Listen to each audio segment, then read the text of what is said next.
Monsieur Kémy Seba, je suis le directeur de la vie de la faculté de droit en chef haïtien. Enchanté.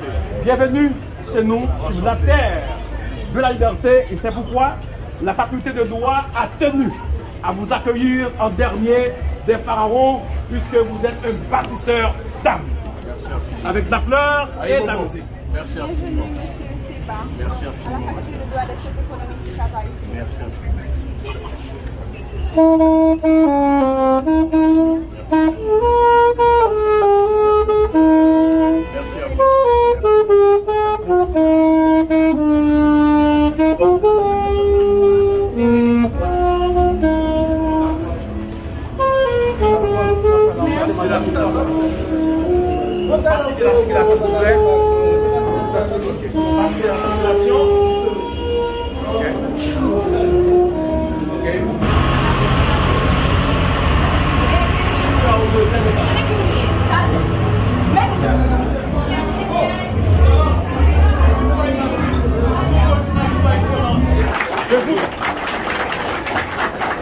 Voici l'arrivée du dernier des pharaons, bâtisseur d'âme.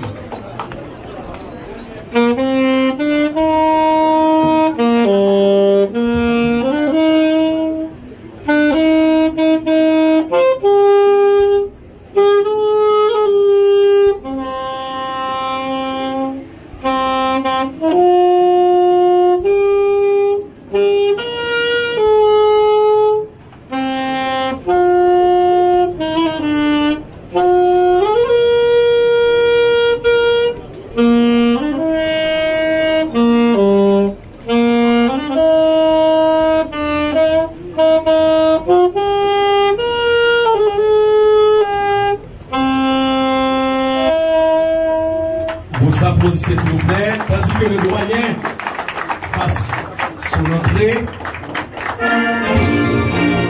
Attendez s'il vous plaît, attendez. Aïe Bobo! Aïe Bobo! C'est un honneur, une émotion qui dépasse l'entendement, une fierté enracinée dans mes veines, que de me retrouver ici, face à ce que je considère comme le centre de gravité du panafricanisme, en l'occurrence la jeunesse d'Haïti. Applaudissez-vous s'il vous plaît.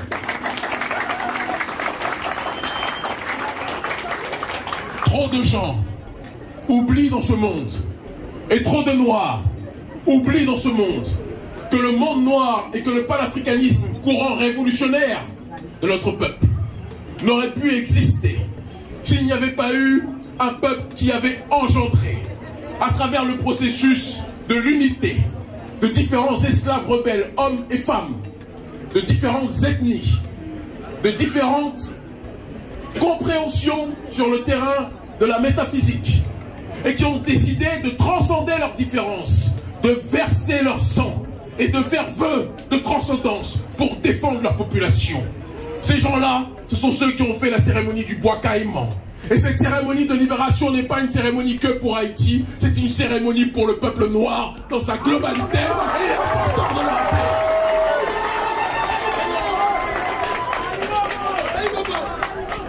Trop de gens aujourd'hui se réjouissent parce que Haïti est en difficulté. Mais on ne peut pas comprendre une histoire si on ne rappelle pas l'introduction, si on n'analyse pas le développement et si on se contente uniquement de la conclusion. La conclusion actuelle, qui n'est en réalité pas la fin de l'histoire, est que Haïti est déstabilisé. Haïti est socialement et économiquement bousculé.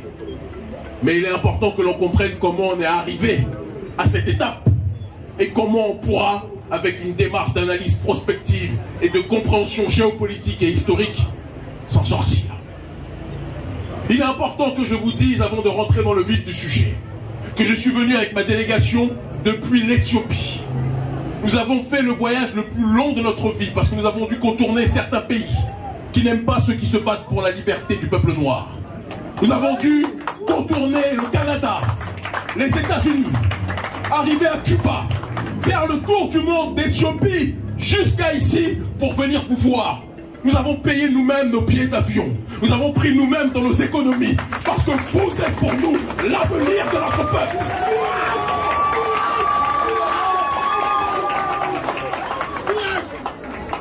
Certains disent, Kémy et ton équipe, s'il te plaît, viens aider Haïti.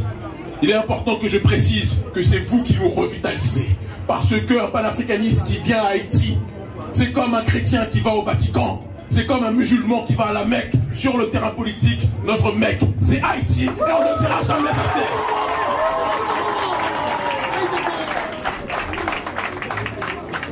Le panafricanisme est la substance politique de notre conscience.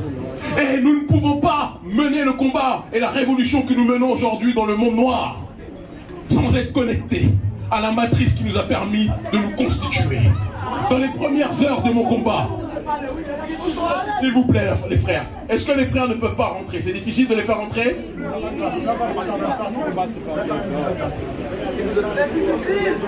On est ensemble, d'accord? Je veux que vous sachiez qu'on est ensemble, d'accord? Pas de stress. Ce panafricanisme s'est bâti dans notre conscience en étudiant la révolution de Tessali.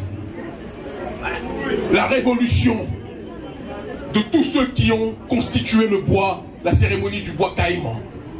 La révolution d'hommes et de femmes qui ont décidé d'orienter leur destin vers la voie de l'élévation. Il n'y aurait pas de Kémy Séba s'il n'y avait pas eu ceux qui s'étaient levés pour libérer ce pays. Aujourd'hui, le monde entier et beaucoup de Noirs, lorsqu'on leur demande de prendre leur indépendance, disent qu'ils ne veulent pas finir comme Haïti. Mais c'est de l'ignorance, de l'imbécilité que de réagir ainsi. Haïti paye le prix de sa défiance vis-à-vis de l'impérialisme. Et aujourd'hui, certains pays se présentent comme les meilleurs amis d'Haïti, alors qu'ils sont là pour maintenir Haïti sous assistance respiratoire. Est-ce que chacun voit de qui je parle? Est-ce que chacun voit de qui je parle?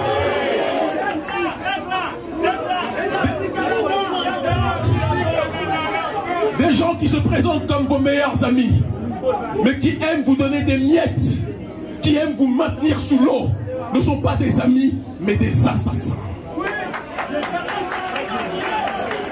Des gens, lorsqu'on leur demande de parler de la dette qu'ils doivent à Haïti, ils vous disent comme Emmanuel Macron, je vais réfléchir, je vais analyser pour voir si on doit quelque chose à Haïti. Vous devez votre fille à Haïti.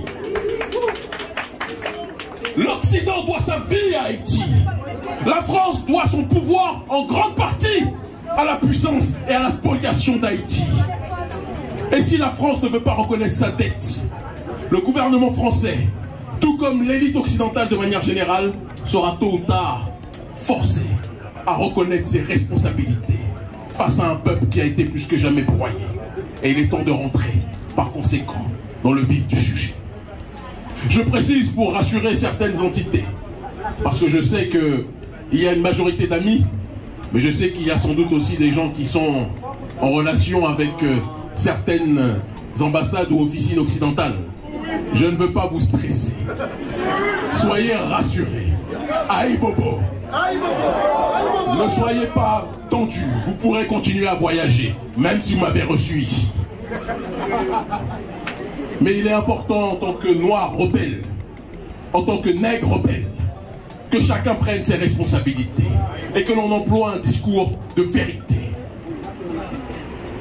Haïti est dans la situation dans laquelle elle est aujourd'hui parce que depuis sa défiance contre le système colonial, contre le système impérial, l'Occident s'est juré de maintenir ce pays sous assistance respiratoire parce qu'il savait que si ce pays se lève, ça va être une boussole pour le reste du monde noir.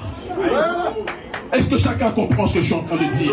Est-ce que ça rentre dans le cœur de chacun, dans l'esprit de chacun? Ils ont envoyé une multitude d'ONG, une multitude de structures visant soi-disant à vous aider. Mais derrière la prétendue aide, on dit toujours que l'aide qui ne vous aide pas à vous libérer n'est pas une aide, mais une prison. Il faut laisser le pays de l'aide. Et nous remercions le bandit de Donald Trump d'avoir fermé USAID. Parce que eux pensent qu'en faisant cela, ils laissent les nègres en difficulté. Mais on dit toujours que c'est lorsque les noirs sont laissés livrés à eux-mêmes, qu'ils prennent plus que jamais leur destin en main, leurs responsabilités, et qu'ils vont se rapprocher du processus de libération. Je sais que certains sont fâchés, peut-être qu'ils avaient des contrats avec USAID. Objectivement, ce n'est pas mon cas. Donc je peux en parler avec simplicité. Haïti a été, après sa victoire et la bataille de Vertières, a été ciblé par l'élite occidentale qui s'est dit que si ces esclaves rebelles sont un symbole pour les autres peuples, parties du peuple noir, tout le monde noir risque de suivre le chemin et de mener une révolte noire globale. Et donc ils se sont dit qu'il fallait tout faire pour déstabiliser ce pays. Tout faire pour briser l'espérance au sein des rangs du peuple de ce pays. Et de siècle en siècle, d'année en année, on est arrivé à un pays qui au départ était le pays de la résistance, à un pays qui aujourd'hui est colonisé par les ONG occidentales. Des ONG qui vous disent, on vous finance si et seulement si vous suivez notre agenda. Des ONG qui vous disent, on est avec vous si et seulement si vous quittez votre culture, votre spiritualité, et vous suivez le chemin que nous vous imposons. Les ONG sont le bras armé droit du système colonial. L'autre bras armé, ce sont les mafias qui livrent les armes, qui livrent les armes aux gangs. Je ne savais pas qu'Haïti produisait des armes. Pourtant, Haïti est l'un des pays les plus armés de la planète. Qui est-ce qui livre les armes? Quels sont ceux qui livrent les armes? Ceux qui vous présentent, qui se présentent devant vous comme des amis, alors qu'ils ne veulent qu'une seule chose, que vous puissiez vous entretuer. Et je profite de votre présence massive. Je suis bouleversé du nombre que vous êtes ici, dans la salle en bas, qui nous écoutent en même temps. Je profite de votre présence massive pour dire aux gangs, à Port-au-Prince et ailleurs, que vos ennemis, membres des gangs, ce n'est pas le peuple haïtien. Vos ennemis, ce sont ceux qui vous ont donné les armes pour que vous vous entretuiez.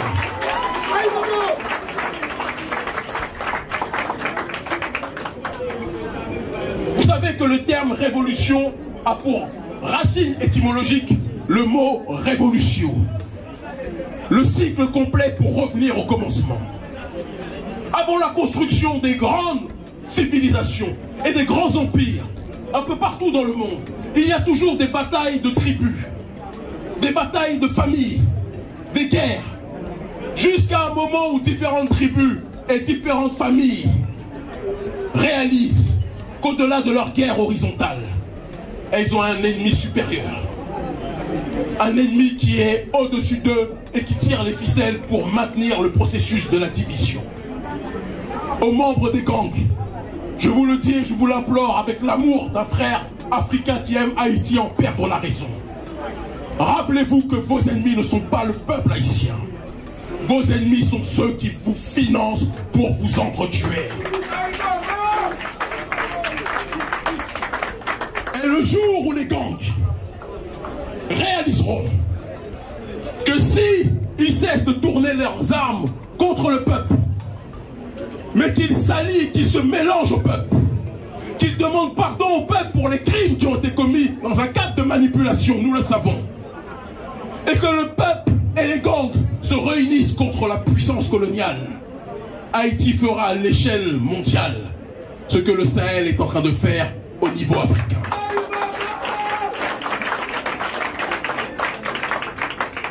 Je sais que quand je tiens ce discours, j'ai eu des gens qui m'ont dit « Kémy, s'il te plaît, ne fâche pas trop le Canada et les États-Unis. »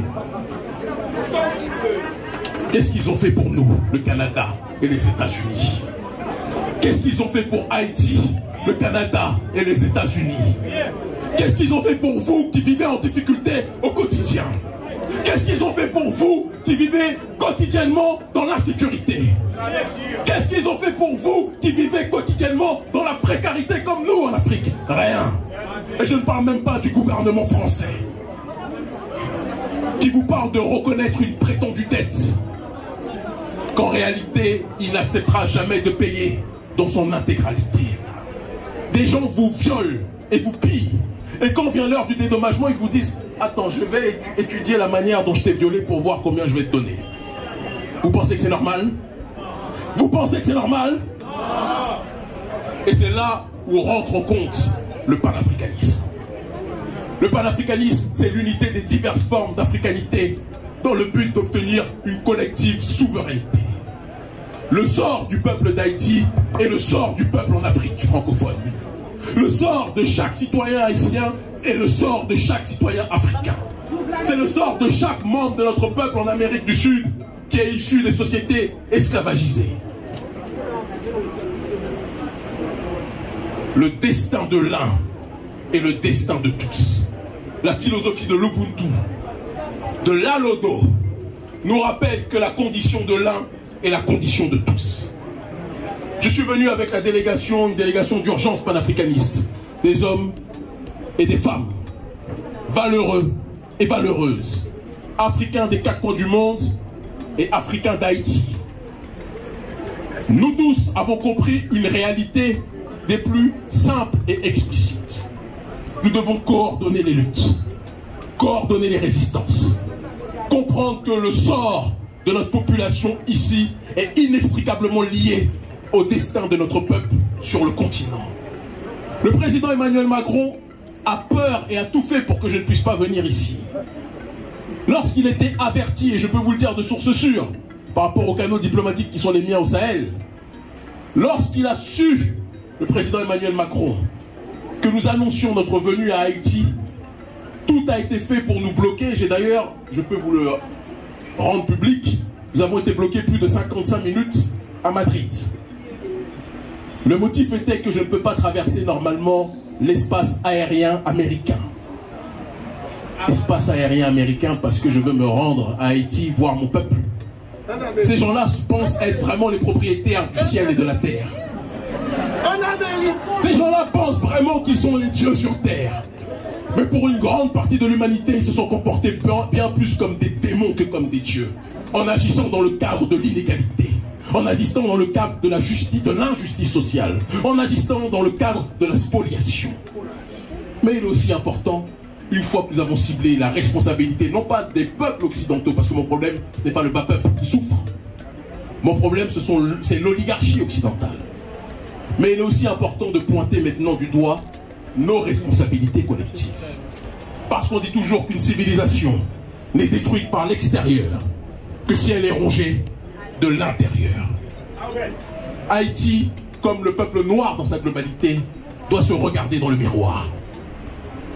Si au XXIe siècle, alors que d'autres nations ont été colonisées, ont réussi à se lever, à prendre leurs responsabilités et compter au concert des nations, même si notre répression et notre oppression est bien plus grande que n'importe quelle autre nation dans le monde, nous devons reconnaître aussi que nous nous sommes embourbés dans une sorte d'inertie, en finissant par croire que notre situation était due au mauvais sort et que nous ne pouvions rien faire. Si nous pouvons faire quelque chose, nous le devons, nous le pouvons. Pas le yes we can à la Barack Obama, non merci. Mais oui, nous le pouvons, tel que Dessalines l'a introduit.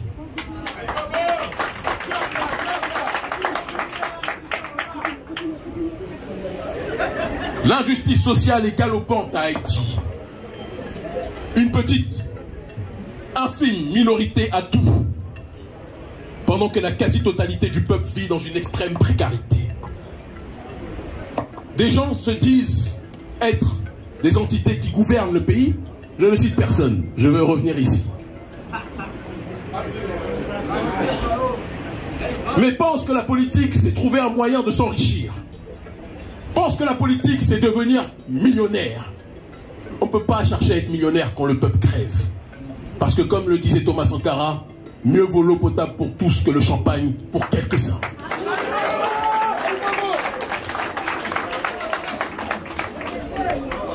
L'élite haïtienne doit regarder ses responsabilités. Je le dis avec amour parce que c'est des membres de notre peuple aussi. Et de la même façon que je m'adresse au gouvernement africain lorsqu'ils sont dans une logique de corruption, de détournement de fonds, de malgouvernance. Parce qu'on ne peut pas toujours dire que le problème, c'est l'autre. On ne peut pas toujours dire que le problème, c'est les Blancs. Non, ce n'est pas les Blancs le problème. C'est l'oligarchie blanche et l'oligarchie noire. Et on doit être capable de reconnaître cette réalité.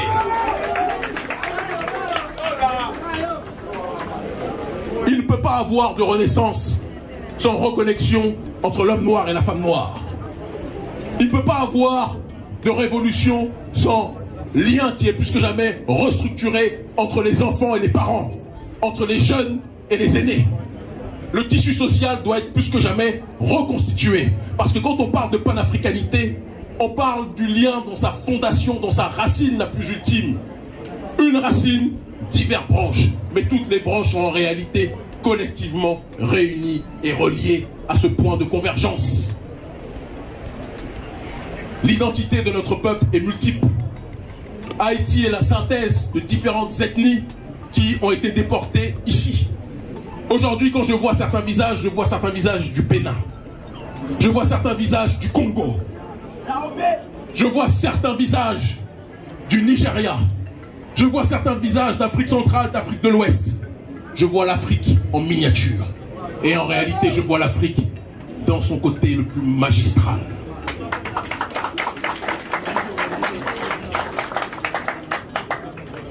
Nous devons être capables de remettre les revendications centrales sur la table. Tant que Haïti se déchirera dans des conflits internes, Haïti ne pourra jamais se relever. Mais imaginez ce qui va se dérouler si le peuple haïtien, tel un seul homme, telle une seule femme, décide de rappeler aux nations occidentales qu'elles doivent faire en sorte de rendre ce qui a fait qu'Haïti a été plus que jamais braqué, volé, pillé, déstabilisé. C'est une révolution populaire et idéologique que Haïti doit mener.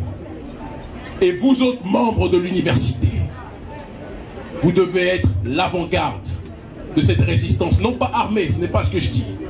Je rassure les professeurs. Une résistance idéologique, intellectuelle, politique, pour que le sentier de la justice soit toujours respecté, pour que les exactions soient toujours écartées, pour qu'on n'ait pas à ressembler à ceux contre lesquels nous voulons résister. Nous avons la morale avec nous. Le voleur ne pourra jamais être mis à la même table que celui qui a été volé. Le violeur ne pourra jamais être mis à la même table que la personne qui a été violée. Nous devons garder nos principes. Et nous devons répandre que le réveil d'Haïti est en train de s'opérer. Je tiens à le préciser, que l'Alliance des États du Sahel, et au-delà de ça, l'ONG Urgence panafricaniste, se tient prête, par tous les moyens à sa disposition, à accompagner le combat de renaissance et de résistance d'Haïti, tant que l'on s'occupe de nos véritables adversaires.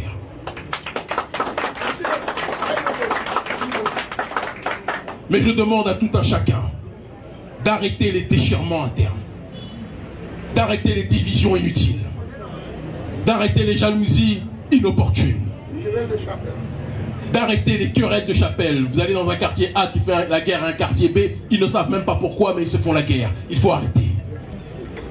La seule guerre qui doit être menée, c'est contre ceux qui veulent voir le peuple haïtien noyé. Il y a aujourd'hui ici des futurs médecins, des futurs ingénieurs, des futurs professeurs. Et il n'est pas normal qu'ils vivent dans des conditions d'extrême précarité. Haïti a un rôle géopolitique extrêmement puissant. Vous êtes dans une zone qui est censée être plus ou moins contrôlée par l'impérialisme américain. Et donc les États-Unis, le gouvernement américain de Bill Clinton à aujourd'hui Donald Trump, ne voudra jamais que notre peuple ici puisse se lever. Mais il est temps de rappeler à la trompette de Trump, à ceux qui l'ont précédé, que nous n'allons pas demander la permission à qui que ce soit pour exister. Nous ne sommes pas dans une démarche conflictuelle, mais nous sommes dans une démarche de dignité. Et si les autres ont le droit d'être debout, il en va de notre responsabilité de quitter notre chaise et de nous mettre debout, et monter s'il le faut, au centre de la table, pour dire que le pillage et que l'oppression suffit. Haïti libre ou la mort, nous vaincrons. L'Afrique libre ou la mort, nous vaincrons. Merci infiniment. Allez, maman. Grand combat du monde, Haïti est toujours là. Et Kémy Seba vient de parler de cesser les luttes internes. Vous devez vous rappeler que Namer, en Éthiopie, a uni les deux Égyptes, la haute et la basse Égypte. Nous sommes sur la trace de ces messieurs-là et vous vous trouvez ici, à la faculté de droit, l'ancienne école anglaise d'Henri Christophe. Et Henri Christophe, avant même l'Occident, a créé l'école obligatoire et gratuite de la maternelle à l'université. Vous êtes au bon endroit dans la lignée des grands bâtisseurs et c'est pourquoi la faculté de droit tient à vous offrir un tableau du dernier des pharaons, la citadelle d'Henri Christophe.